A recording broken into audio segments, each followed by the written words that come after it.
such a bizarre angle that the Atlanteans couldn't see it coming. I think it was an ambush or surprise attack. You said earlier that the human 2.0 could reproduce. How long of a time existed between 1.0 and 2.0, and what were their primary differences? Human 1.0 rose to a pretty high level in terms of being able to speak or communicate. That was the major add-on that Martin brought to human 1.0. However, the psychological state of being a clone was too hard for human 1.0.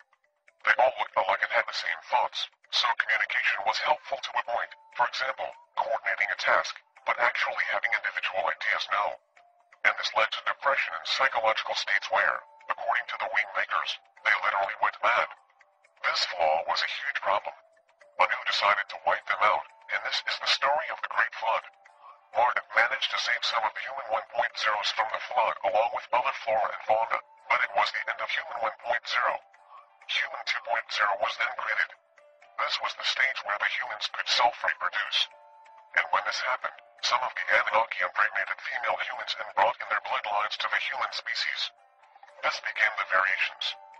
This began the idea that humans were no longer clones. The concern, however, was that human 2.0s might become too powerful and self-aware. What if the Atlantean power source became aware that it was an infinite being? This was when Anu decided that he should be God. Humans needed to have a lord or ruler over them, so it was clear that they were inferior to an external ruler. This was a key part of their program of indoctrination. Working with Marduk and the Assyrians, they created the environment of Eden and created the paradigm of Eve as the instigator of the fall of humanity. This was, you might say, Act 1 of Anu as God. It was staged to provide the human 2.0s with a clear sense of an external authority, and that they were expelled from paradise because they tried to be self-realized. It was like rebuking humanity with the fist of an angry creator who wanted his creation to remain identified with their human uniform. Kind of like saying, do not think for a moment that you can be like me. And the Wingmakers wrote that this actually happened kind of like the Bible said? Yes. So the God of the Bible is this Anunnaki Lord, called Anu? Yes. Why are you telling me this all now? It seems like this information changes some of the previous information you've shared. To really understand the Great Portal, you have to understand this evolutionary process, and the only way you can understand it is to go back to the beginning of the human race. So why did Anu want to be God? Remember that the original goal was the acquisition of gold. But when the Atlanteans rejected Anu, he began to conspire with the Syrians. It was just before the flood that Anu discovered that the gold he'd mined was sufficient. He didn't require more. However, the notion of being a god over the Atlanteans was seductive. The Syrians and serpents felt that the idea of enslaving infinite beings and planet ecosystems was their invention. They had something that was totally unique. They were creator gods, and every other race could be ensnared in a similar type of vessel. They began to do just that. You mean enslave other races? Yes. You see, the Earth had a unique quality to its core. This core was of extreme interest to the Anunnaki when they first visited Earth. It was this core that created the gravitational field that enabled the planet to become fully physical in such a way that it could support physical life. Of course, other conditions needed to be present, too, but it was this core that was the real key. Working with the Syrians and serpents, they began to do the same enslavement on other planets. They replicated the core of Earth and engineered a method for implanting this core on other planets. They were essentially terraforming a planet by cloning and installing Earth's core. So I guess the real question is, if you believe this, what are humans today? Are we simply more of the same? Are we human 2.0? When I said the human uniform evolves, it does, but this evolution is on a track, a pre-programmed track. The intent was to have Anu return on a cloud. The whole second coming was going to be the staged entrance for Anu. Humanity would evolve in such a way that his re-entry into our consciousness would be understood to be a good thing. Humanity's salvation. We would all be his children, and the glory of God would be upon the earth. That was the plan. From before the time of Jesus, that was the plan. Marduk programmed the entire. How long can these beings live? Again, the beings like Marduk or Enki or Anu are not based in space-time. They are infinite beings, meaning they have no end. They don't have an age. Neither do we. I'm trying to wrap my mind around all of this, but I'm finding it very hard to believe that human beings are simply uniforms for a programmed existence. Let me go back to your previous question about what humanity is now. The functional implants of the human interface are perfectly integrated within the human vessel. They operate seamlessly. So seamlessly, we do not know that they are not us. We have no choice in the way. We think our thoughts and emotions are us. that this space-time is what our thoughts and emotions exist in. Even the thought of the God, heaven, hell, soul, masters, all of these things, they are part of the program. It is integrated in both the dimension of the earth plane and the afterlife. The afterlife is part of a deception. Tell me more about this interface and its functional implants. The I brain was the key element that the Anunnaki needed to design to make the functional implants operate. This is in Human 1.0. In Human 2.0 it was the DNA. Once this was achieved, the Syrians could design the consciousness framework, the human consciousness. Human consciousness is the key to suppressing an infinite being. Human consciousness, or the triad of consciousness, is composed of three interactive layers. The first layer is universal mind or unconscious, and this forms the link between the individual human and the entire species. This layer is what enables all of us to see what everyone sees, feel what everyone else feels, know what everyone else knows. It is the perfect way to unify a species in separation. In fact, that is the way we feel unification, through the unconscious mind. The next layer of consciousness is the genetic mind, as the wing makers refer to it, or subconscious, in the case of Sigmund Freud. This forms the link between the individual and their family tree or genetics. This is where bloodlines are expressed. And then there is the conscious mind. This is the unique individual perception and expression, what most of us call our personality and character, which is built on this layer. The conscious mind of the individual is heavily influenced by the genetic mind, especially between birth and the age of 7 or 8. By that time the influence is all-encompassing. Remember that the Anunnaki created the biological form, the body, the Syrians created the functional implants, and Marduk executed the programming of these functional implants so they would evolve along a program path, leading to the return of Anu. This was expressed in the hierarchical structure of humanity that speaks of God and masters in religious and esoteric texts.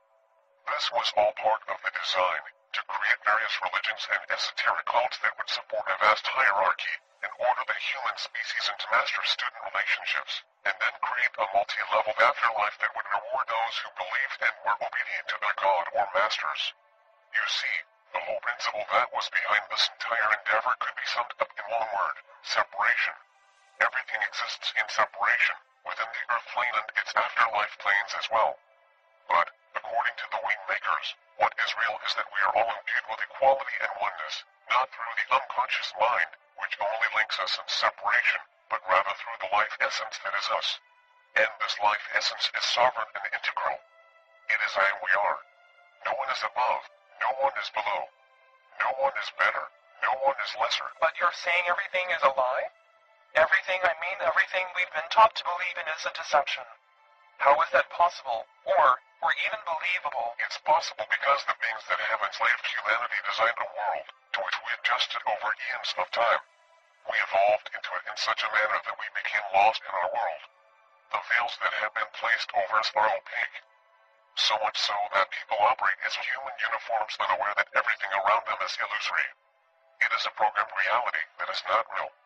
The wing makers say everything is simply sound, holographically organized to look real. It's depressing. Only when you consider the scope of a deception and the way in which humanity has allowed it to rule their behaviors. The good news is that you're hearing about this now. It doesn't feel like good news. Each person can step out of the illusion. There is no master here. No God is going to come down and make it happen for us.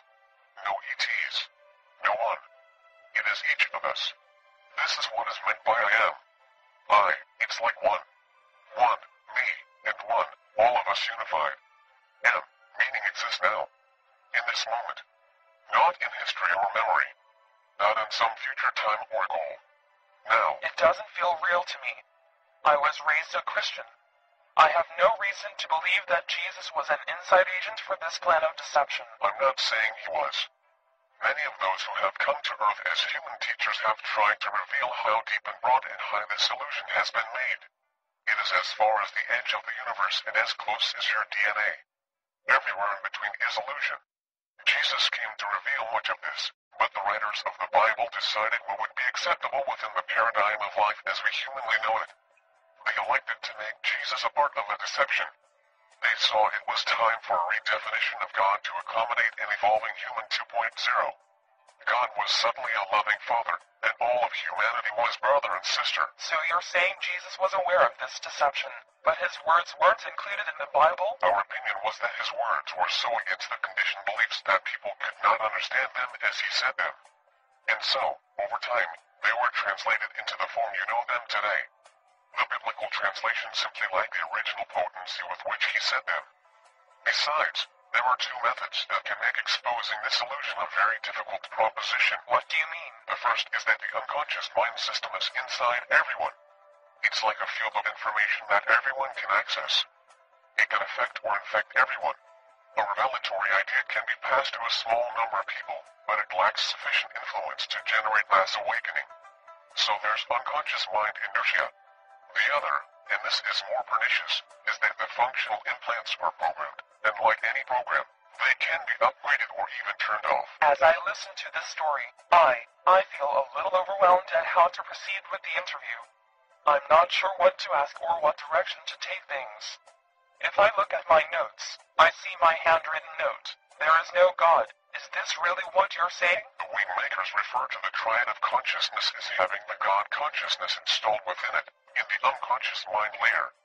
But they also report that as the individual develops from about the age of 6 or 7, they begin to assemble their individual personality from the elements of the subconscious layer. By the time they're 12 to 14 years old, they have their unique personality well in place. For some, this uniqueness is shutting out the existence of a God. From Anu's perspective, this is fine. He probably likes having atheists and agnostics. It's more separation, more diversity. In fact, the greater the diversity in the human family, the greater the separation. The greater the separation, the easier it is to keep the program of enslavement intact. Choose sides and disagree with your opponents. Compete. It fuels wars and social unrest. As for the existence of God, we, collectively, are the closest thing to God. We are. That's the clear message of the wing makers. There is a first source, the creator of the life essence, a center point in existence that created the framework of existence through sound. But what about the ones who are enlightened or spiritual masters? They're all made up. No, it's not that they're made up. They exist. It's just that their existence is within a human interface or functional implants. They exist there. We, us, the being that is I am, that being is not of that reality. It doesn't really exist inside the holographic stage that was created by interdimensional beings millions of years ago.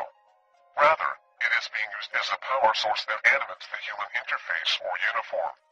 Over time, we've spiraled deeper and deeper inside of this created world, complete with its afterlife and different planes of existence.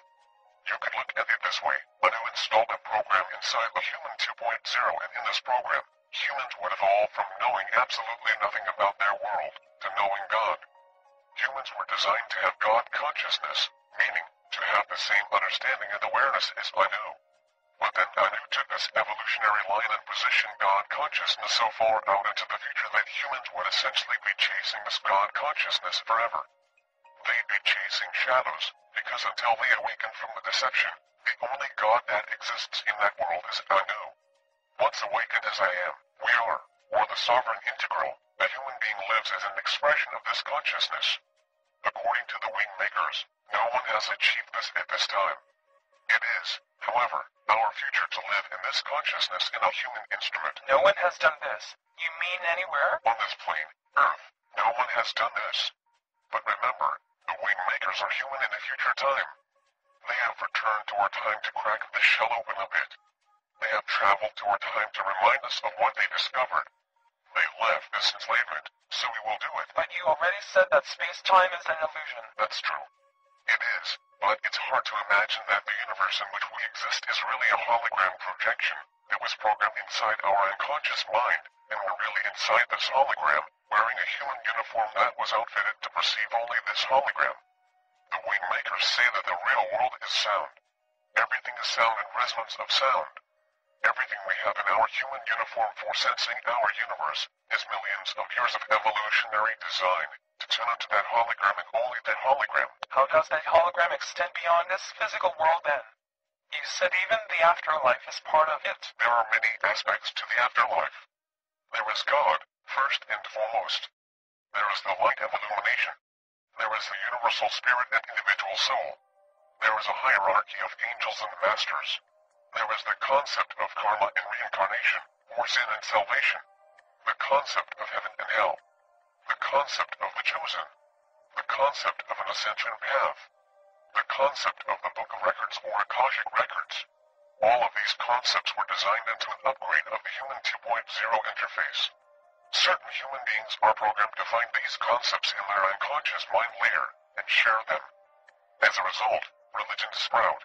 Philosophies rise sometimes in support